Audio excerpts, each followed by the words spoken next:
네, 드디어 오늘로써 십계명 마지막 시간입니다. 마지막으로 또 주기도문 해설만 하게 된다면 하이델베르크 교리문답도 완전히 끝이 나게 되는데요. 교리문답을 함께 살펴보시면서 얼마만큼의 유익을 얻으셨는지는 잘 모르겠지만 그래도 마지막 남은 부분들에 있어서도 많은 유익과 은혜가 가득한 시간이 되면 좋겠습니다. 바로 이번 주 교리문답 살펴보겠습니다. 113문인데요. 우리 함께 보겠습니다. 네, 우리 처음 해주시는 분이어서 조금 느릴 수 있는데요. 저희 책자를 가지고 일단 볼까요? 네, 113문입니다. 준비된 강의안을 보시면 113문을 보시면 질문과 답변이 있는데요. 제가 질문을 읽어드리면 답을 읽어주시면 되겠습니다. 예, 나왔네요. 네, 화면과 강의안 보시면서 봉독하면 되겠습니다. 제10계명에서 우리를 향하신 하나님의 뜻은 무엇입니까?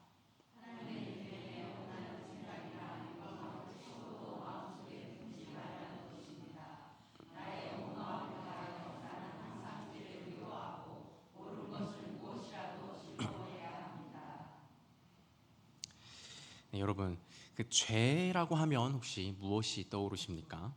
세상에서는 일반적으로 죄라고 하면 제일 먼저 나쁜 행동을 떠올리지 나쁜 생각이나 나쁜 마음을 떠올리는 경우는 많이 없을 것입니다.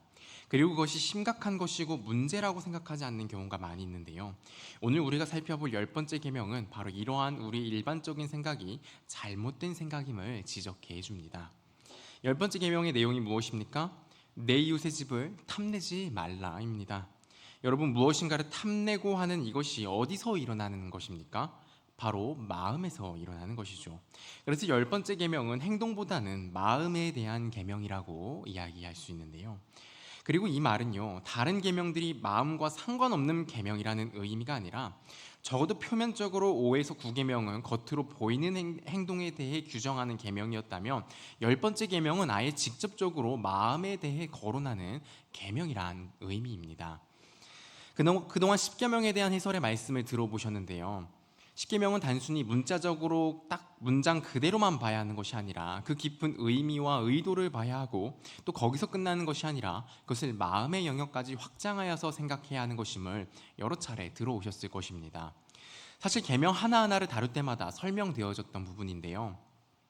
그런데 혹 어떤 분의 경우 아니 문장으로 이렇게 딱 주어져 있는 걸 문자 그대로 봐야지 왜 굳이 그렇게 문자 가운데 보이지 않는 부분까지 생각해가며 지켜야 하냐라고 생각이 드시는 분이 있을 수 있는데요. 하나님께서는 사람들에게 이러한 생각이 있을 수 있음을 아셨는지 이 10번째 계명을 굳이 마지막에 딱 박아 놓으신 것 같습니다. 이 10번째 계명은 아예 문장 자체가 무엇을 이야기하고 있습니까? 탐심이라고 해서 아예 사람의 마음을 이야기해버리고 있습니다. 이렇게 이 10번째 계명을 통해 우리는 하나님이 주신 10계명은 단순히 우리의 겉모습, 겉행동을 다루고 있는 것만이 아니라 그 깊은 곳, 마음을 다루는 것이라는 걸 아주 명확하게 알 수 있게 해주고요. 또 이 계명을 통해 하나님은 정말로 우리의 마음을 보고자 하시는 분이란 걸 다시 한번 확인하고 확신할 수 있게 해줍니다. 성도 여러분, 이것이 10번째 계명이 우리에게 깨우쳐 주는 것이라고 한다면 잘 생각해보면 사실 앞에서 언급되었던 모든 계명들에 대한 어김과 번제는 모두 이 10번째 계명을 어긴 것에서 비롯된다는 걸 알 수 있습니다. 그렇지 않습니까? 다윗이 밧세바를 범했을 때, 그러니까 밧세바를 가지고 싶어하는 탐심을 갖게 되었을 때 다윗에게 간음의 범죄와 그에 따른 거짓말들, 그리고 그의 남편을 살해하는 살인죄까지 줄줄이 튀어나오게 되지 않았습니까? 그리고 사람들은 왜 욕하고 싸우고 미워하고 거짓말하고 그것이 심해지면 죽이는 일까지 일어나나요? 모든 사람들에게 탐내는 마음, 나의 것이 아닌 것들을 가지고자 하는 마음이 있기 때문입니다. 나도 너도 쟤도 다 탐내는데 가지고자 하는 것들은 한정되어 있고, 근데 저들을 제치고 내가 얻기 위해서는 저 사람을 깔아뭉개야 하는 것입니다. 심하면 직접적인 해를 가하고 죽이기까지 하게 되는 것이고요. 결국 이런 식으로 무언가를 탐하는 이 마음이 우리가 목격하게 되는 모든 범죄들의 뿌리가 되는 것입니다. 그래서 하나님은 십계명 마지막에 바로 이 마음과 탐심에 관한 계명을 두심으로써 계명을 완전하게 하시고 또 강력하게 경고하시고 계신 것이라 볼 수 있습니다. 그렇기 때문에 외적인 행동으로 살인, 간음, 도둑질, 거짓말을 하지 않았다 할지라도 마음속에 이러한 죄를 품었다면 죄를 지은 것이고요, 이미 그 범죄가 시작된 것입니다. 여러분, 바울이 예수님을 만나기 전에 어떤 사람이었는지 기억하십니까? 바리새인이었고 그 어떤 바리새인보다 학식이 뛰어나고 율법을 지키는 삶을 아주 훌륭하게 살았던 사람입니다. 그 누구보다 십계명을 외적으로 훌륭하게 지킨 사람이었습니다. 구제하는 일도 지금 여기 있는 그 누구보다 잘했고요, 예배도 철저히 지키며 예배도 철저히 드리고 기도도 정말 열심히 했던 사람입니다. 그런데 그렇게나 율법을 철저히 지키며 살아왔던, 솔직히 겉모습만 보면 우리와는 비교할 수조차 없이 훌륭하게 살아온 바울조차도요, 자신이 죄인이라고 깨닫게 된 결정적인 계기가 있었는데 그게 바로 10번째 계명 때문이었습니다. 그래서 그는 로마 교회에 보내는 자신의 편지에 이렇게 이야기합니다. 로마서 7장 7에서 8절인데요. 7장 7에서 8절 함께 보실 텐데요. 네, 제가 읽어드리겠습니다. 율법으로 말미암지 않고는 내가 죄를 알지 못하였으니 곧 율법이 탐내지 말라 하지 아니하였더라면 내가 탐심을 알지 못하였으리라. 그러나 죄가 기회를 타서 계명으로 말미암아 내 속에서 온갖 탐심을 이루었나니 이는 율법이 없으면 죄가 죽은 것임이라. 여기서 탐낸다는 건 정확히 무슨 의미인가요? 탐낸다는 것은 기본적으로 뭔가를 가지고 싶은 마음, 뭔가를 하고 싶은 마음을 말합니다. 그런데요, 그렇다면 뭔가를 가지고 싶어하고 하고 싶어하는 것을 하지 말라고 하는 거면 그럼 아예 아무런 욕구도 가지지 말라는 말인 걸까요? 그러한 의미가 아닙니다. 사람의 기본적인 욕구는 하나님이 사람을 만들 때 주신 것이기에 욕구 자체가 탐심은 아닙니다. 그럼 10번째 계명이 금하는 탐심은 정확히 무엇을 말하는 것일까요? 10번째 계명은 하나님이 정하신 어떤 대상이나 범위를 넘어 욕망하는 것을 문제 삼고 있고 그것을 금하고 있는 것입니다. 그러니까 하나님이 주신 욕구라고 하는 것을 잘못 사용하는 것이 문제인 것이죠. 예를 들어서 식욕을 한번 생각해 볼까요? 이 식욕 자체가 나쁜 것이니까 이 식욕이 없다면 우리는 생명을 유지할 수 없게 될 것입니다. 왜냐하면 음식을 먹지 않게 될 것이기 때문에 죽게 되어버리게 되는 것이겠죠. 그렇기 때문에 우리가 생명을 유지할 수 있게끔 이 식욕을 적절히 활용한다 하는 것에 있어서는 지극히 우리를 선으로 이끌고 우리로 생명을 유지하게 하는 너무도 좋은 것입니다. 그런데요, 이 욕구가 잘못되거나 과해질 때 어떻게 됩니까? 좋지 않은 것을 먹게 되고요, 또 일정량 이상 먹지 말아야 하는데도 불구하고 그것을 넘어서서 계속해서 먹게 되는 일이 발생하게 됩니다. 이때의 식욕은 어떻게 되는 것입니까? 악이 되는 것입니다. 그러니까 잘못된 것을 욕망하거나 어떤 선을 넘어 일정한 범위를 넘어서 욕망하게 되는 거, 그렇게 될 때 그것이 잘못된 욕망인 것이고 그것이 그 자신과 주변을 망가뜨리게 되는 것입니다. 그래서 탐내다 탐심의 정확한 정의는 하나님이 정하신 어떤 대상이나 범위를 벗어나 무언가를 가지고 싶어하고 무언가를 하고 싶어하는 마음이라고 할 수 있겠습니다. 여러분, 일반적으로 사람이 무언가를 갈망하고 욕망하는 이유는 무엇입니까? 내가 가지고자 하고 내가 하고자 하는 그것이 나를 살게 하거나 만족을 주거나 행복을 줄 것으로 기대되기 때문입니다. 그래서 사람이라면 누구나 욕망을 가지고 있고 그 욕망을 이루기 위해 욕망을 쫓아 살아가고 있는데요. 그러니까 우리는 왜 욕망하는 건가요? 결국 행복하기 위해 그것이 나를 행복하게 해줄 거라 생각해서 욕망하는 겁니다. 그런데요, 그렇게 욕망하고 욕망을 이루기 위해 열심히 살아가고 있습니다. 우리 모든 세상 사람들이 다 그렇게 살아가고 있습니다. 그런데 어떠합니까? 그렇게 해서 정말 행복을 얻고 있나요? 정말 많은 경우 거의 대부분의 사람들이 자신들의 행복을 위해 욕망하며 살지만 결국 정말 그 행복을 이루고 있는 사람은 없는 것이 우리가 살아가는 현실의 실상입니다.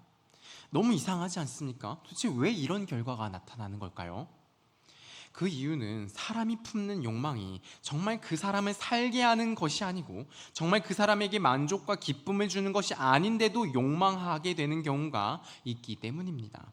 그러니까 사람은 뭘 어떻게 용망해야 할지를 알지 못하게 된 것입니다. 망가지고 타락하여 무엇을 용망하여 어떻게 용망하여야 하는 것인지를 잃어버리고 용망하는 상태. 그것이 바로 하나님의 계명이 정죄하고 있는 탐심인 것입니다. 그럼 우리는 무엇을 바라고 갈망해야 바른 욕망인 것일까요?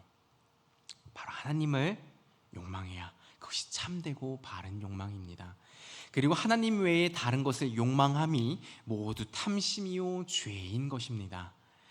여러분, 하나님을 원하지 않으면서 다른 걸 원하는 경우가 있을 겁니다. 이것은 무엇입니까? 탐심입니다. 하나님을 원하면서 다른 것도 원하는 경우가, 우리는 그렇게 생각하면서 원하는 경우가 있을 겁니다. 이것도 탐심입니다. 오직 하나님만을 원하는 것, 하나님만을 욕망하는 것이 사람의 모든 바른 욕망의 근원이요 출발입니다. 물론 말씀드렸듯이 이 말이 절대 다른 것을 가지고자 하고 절대 무언가를 하고자 하면 안 된다, 그런 의미가 아닙니다. 그러니까 하나님을 원하고 갈망하는 것이 다른 여러 옵션들이 주르륵해 있는데 그 중에 하나님 하나, 인기 하나, 돈 하나 이렇게 동등하게 나열되어 있어서 그 몇 가지를 내가 고를 수 있는 그런 것이 아니라는 의미입니다. 우리의 제일 되는 목적이 무엇이냐는 겁니다.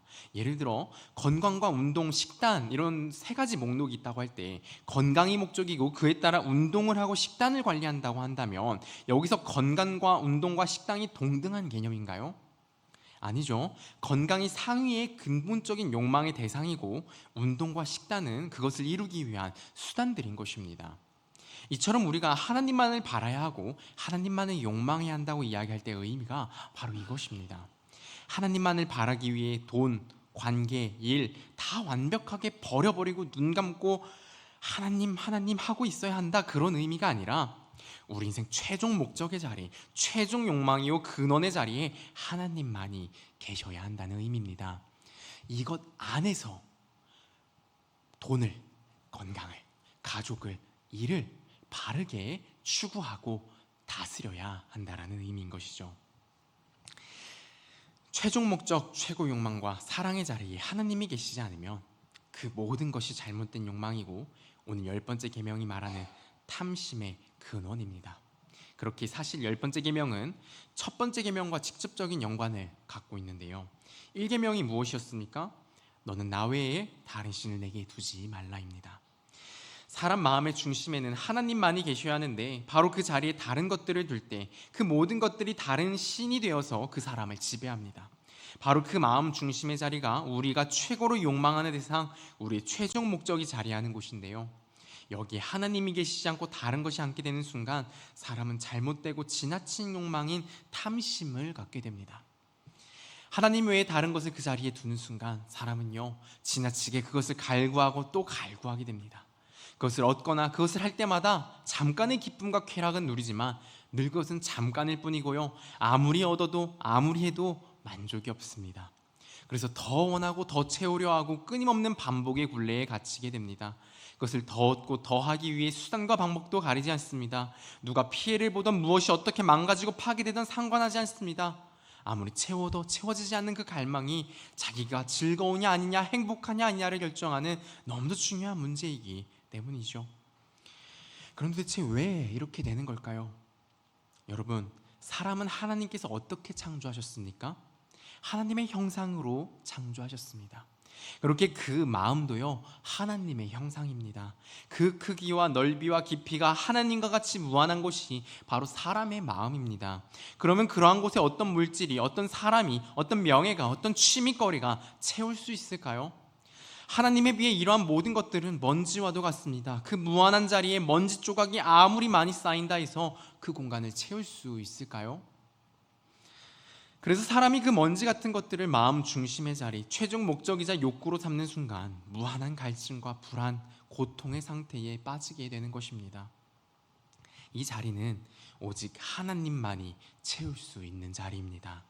하나님은 무한한 우리 마음보다도 더 크고 깊고 넓으신 분이기에 그분이 오시면 그때 비로소 결코 채워질 수 없을 것 같던 우리 마음이 가득 채워집니다. 다른 모든 것이 채워지지 않더라도 그분 단 한 분만 계시다면 완전한 만족, 영원한 기쁨, 영원한 충만이 있게 되는 것입니다.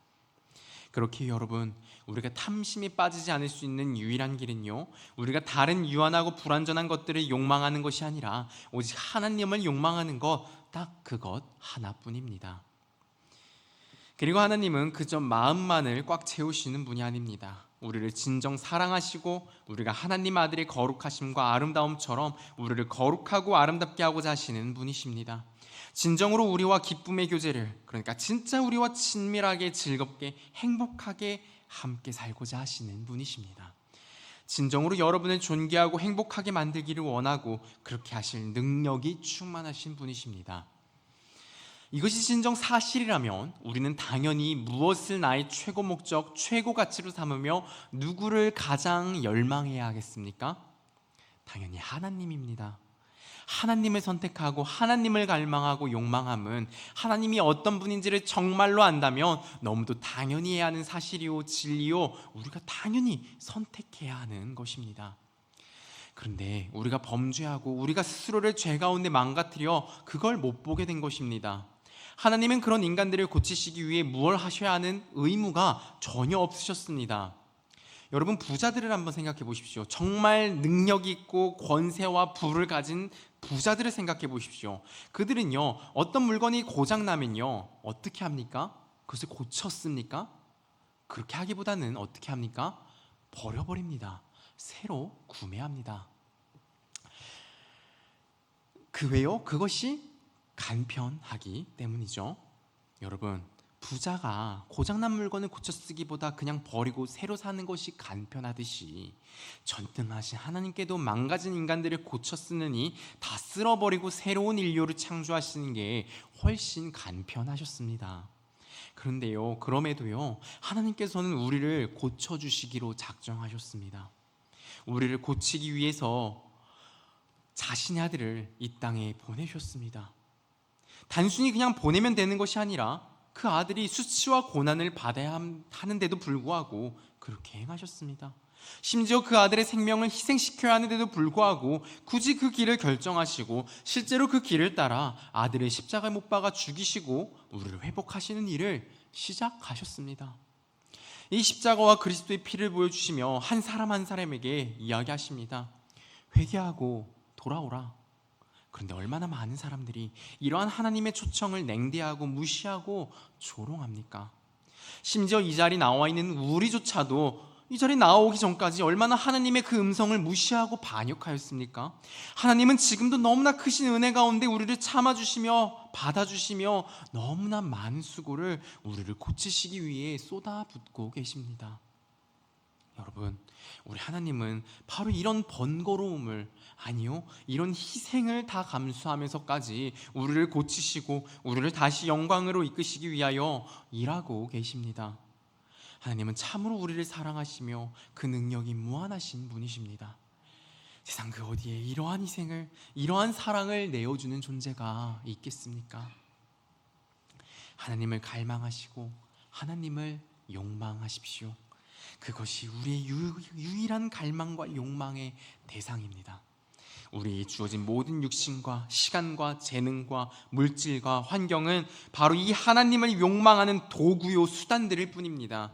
결코 이 도구들을 욕망하지 않고 모든 만물의 근원 되시는 하나님을 욕망함으로 진정한 만족, 영원한 기쁨, 정말로 찬란히 빛나는 영광을 누리는 우리 모두가 되면 좋겠습니다. 네, 우리 114문, 115문 나머지 문답들을 살펴보겠습니다. 114문을 먼저 질문을 읽으면 답을 해주시면 되겠습니다. 하나님께로 회개하고 돌아온 사람들은 이 모든 계명을 완전하게 지킬 수 있습니까?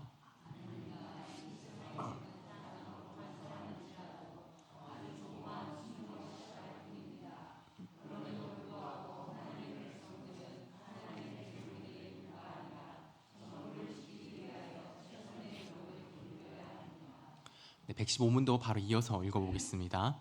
아무도 이 세상에서 십계명을 완전하게 지킬 수 없습니다. 그렇다면 왜 하나님께서는 그토록 십계명을 지킬 것을 엄히 명령하셨습니까?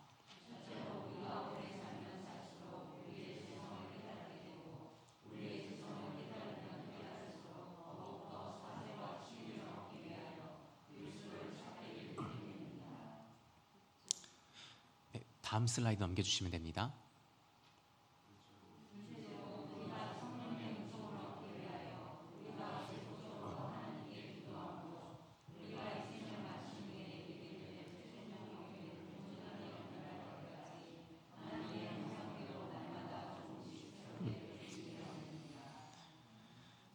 네, 교리문답 114문과 이 115문은 구원받은 그리스도인들조차 하나님의 율법을 완벽히 지킬 수가 없는데, 그런데도 왜 율법을 지켜야 하는가를 질문하고 답하는 것인데요. 이에 대해서는 우리가 하이델베르크 교리문답을 하면서 직접적으로 다룬 적도 있고, 또 직접적으로는 아니더라도 반복적으로 다루어진 부분이기에 최대한 간단하게 설명을 드리고 오늘 말씀을 마무리하고자 합니다. 먼저 우리가 그리스도를 믿음으로 구원을 받는다 하더라도 이 세상에서 살아가는 동안에 그 모든 율법을 다 지킬 수 없고요, 단 하나의 계명에 대해서도 결코 완전하게 완벽하게 지키지도 못합니다. 그러면 도대체 하나님이 율법을 왜 주신 것이냐는 질문이 나올 수 있겠죠. 그에 대한 답이 두 가지입니다. 첫째는 우리의 죄를 분명하게 보고 더욱 내가 무기력하고 무능한 죄인이라는 사실을 보게 하시기 위함입니다. 계명을 통해 하나님은 하나님의 기준을 분명하게 보여주십니다. 그것이 분명히 제시되지 않는다면 우리는 분명히 변명하게 될 것입니다. 하나님이 그 정도로 기준을 높게 잡으신 줄 몰랐죠. 그래서 그렇게 못한 겁니다 라고요. 그러나 우리가 그 기준을 받고 그 기준대로 살아가고자 노력하는 순간 우리는 깨닫게 됩니다. 아, 이거 절대 지킬 수 없구나.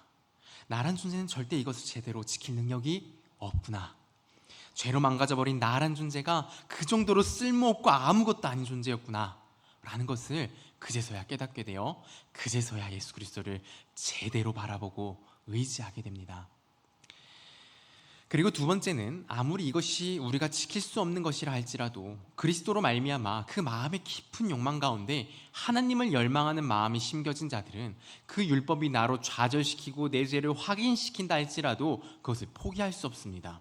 왜냐하면 내가 너무도 사랑하는 하나님을 어떻게든 기쁘시게 하고 싶으며 조금이라도 그분이 보시기에 아름다운 자가 되고자 하는 열망을 멈추게 할 수 없기 때문입니다.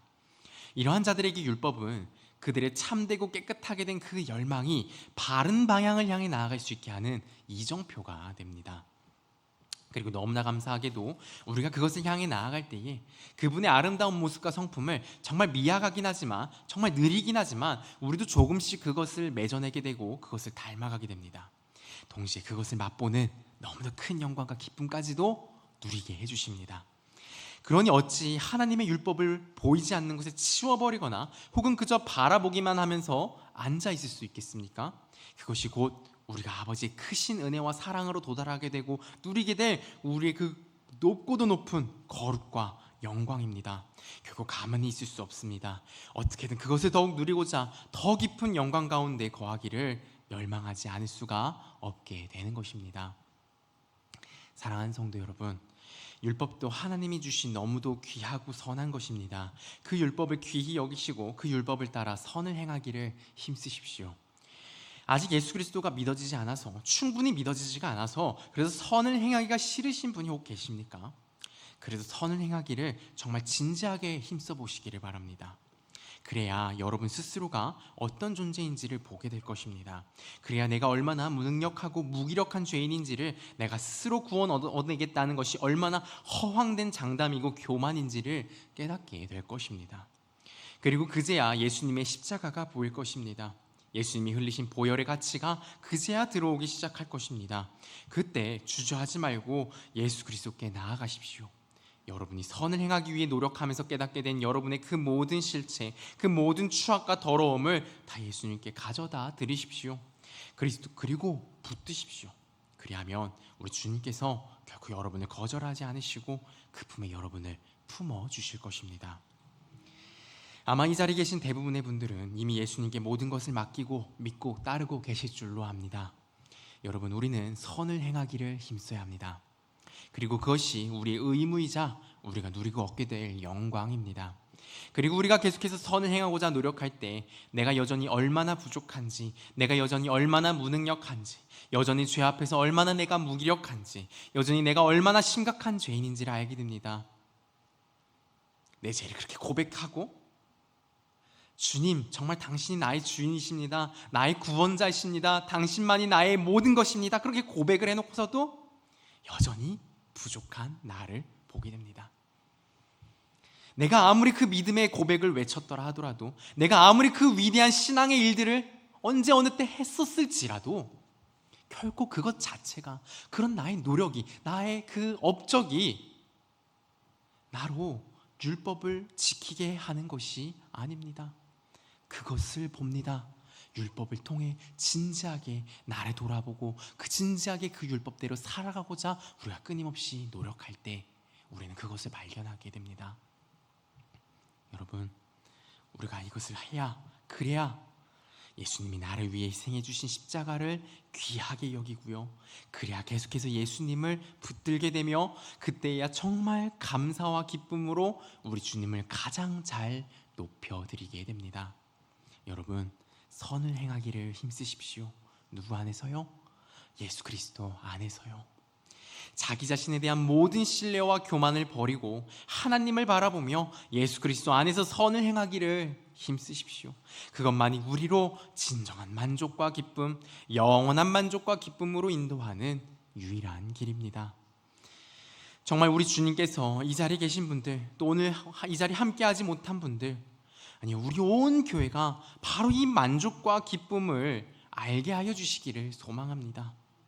혹 우리 마음에 그거 이미 다 아는 거, 나는 그거 다 경험해보고 나는 이미 다 그거 뛰어넘어서 신앙생활하고 있어 라고 하는 마음이 정말 조금이라도 생겨난다면 우리 주님께서 정말 남김없이 다 깨뜨려 주실 것을 소망합니다. 정말 거룩하시고 완전하신 하나님의 성령의 불길로 그 모든 것들을 정결하게 해주시기를 소망합니다. 바로 그것이 우리의 진정한 만족과 기쁨의 시작이요, 진정한 예배와 찬양의 시작이기 때문입니다. 바로 이 복이 우리에게 가득하게 넘치며 정말로 참된 기쁨, 참된 만족, 참된 찬양과 참된 영광을 다 올려드리는 우리 모두가 되었으면 좋겠습니다. 기도하겠습니다. 하나님 아버지, 은혜를 감사합니다. 오늘 말씀을 통하여 우리의 잘못된 욕망을 보게 하시고 참으로 우리가 욕망해야 하는 분이 누구신지를 알게 하여 주셔서 감사합니다. 하나님만이 내가 욕망해야 하는 최고의 존재요, 그분을 욕망함으로 그분을 누릴 때 가장 큰 만족과 기쁨과 영광이 우리에게 주어진다는 사실을 결코 잊지 않게 하여 주시옵고 그것을 정말 날마다 경험하며 살아가는 우리가 되게 하여 주시옵소서. 우리 가운데 이것을 잘 모르는 자들이 있다면 알게 하여 주시고 온전한 확신을 허락하여 주시옵소서. 또한 우리가 아주 충분히 다 알고 다 확신하고 있다고 생각하게 될 때가 있다면 그러한 우리의 교만과 태만을 다 부수어 주시옵소서.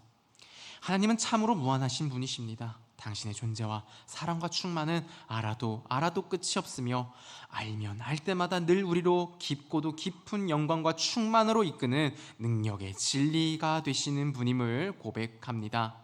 나로 아버지를 늘 갈망하고 늘 새롭게 아버지를 욕망하며 역동하는 아버지를 향한 사랑으로 온전히 살아가게 하시며 그 모든 은혜의 길을 따라 아버지의 그 찬란하신 영광과 기쁨이 가득한 우리 모든 인생들 되게 하여 주시옵소서. 우리 주 예수 그리스도의 이름으로 기도합니다. 아멘.